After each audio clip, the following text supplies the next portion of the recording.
Hello' guys, আসসালামু আলাইকুম guys. আজি আপোনালোকক আমাৰ জনৰিষ্টৰ লোকেশ্যনটো দিম। সকলোৱে কৈ থাকে যে জনৰিষ্টৰ লোকেশ্যন লাগে কমেণ্ট যোগে কৈ আছে।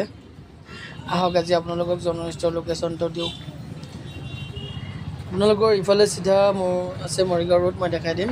এইটো আপোনাৰ জনৰিষ্টৰ হয় আৰু ইফালে আপোনাৰ এইটো চিধা মৰিগাঁও ৰোড হয়। মৰিগাঁও ফালৰ পৰা আহিলে আপুনি জালুগুটিতে আপোনাৰ গাঁও পঞ্চায়তটো দেখা পাব। আপোনাক মই দেখাই দিম, এইটো গাঁও পঞ্চায়ত হয়, জালুগুটি গাঁও পঞ্চায়ত। জালুগুটি গাঁও পঞ্চায়তৰ ফ্ৰণ্টতে হয় জনৰিষ্টৰ। ফ্ৰণ্টতে মামনি মেডিকেল আছে, দেখাই পাব। আৰু ইফালে নগাঁও ৰোড হয়। এইটো নগাঁও ৰোডৰ পৰা চিধা আহিলে জালুগুটি গাঁও পঞ্চায়ত পাব। গাঁও পঞ্চায়তৰ ফ্ৰণ্টতে আছে মামনি মেডিকেল, দেখা পাব। তাতে আপোনাৰ জনৰিষ্টৰ লগতে দেখাই দি আছোঁ আপোনাক মামনি মেডিকেল। এইটো মামনি মেডিকেল হয়, চাইনবোৰ্ড পাই যাব। যিহেতু মোৰ জনৰিষ্টৰ ওপৰত চাইনবোৰ্ড লগোৱা হোৱা নাই এতিয়ালৈকে। মোৰ দোকানৰ ফ্ৰণ্টত লিখা আছে বাৰু, ওপৰত নাই, দেখা পাবই।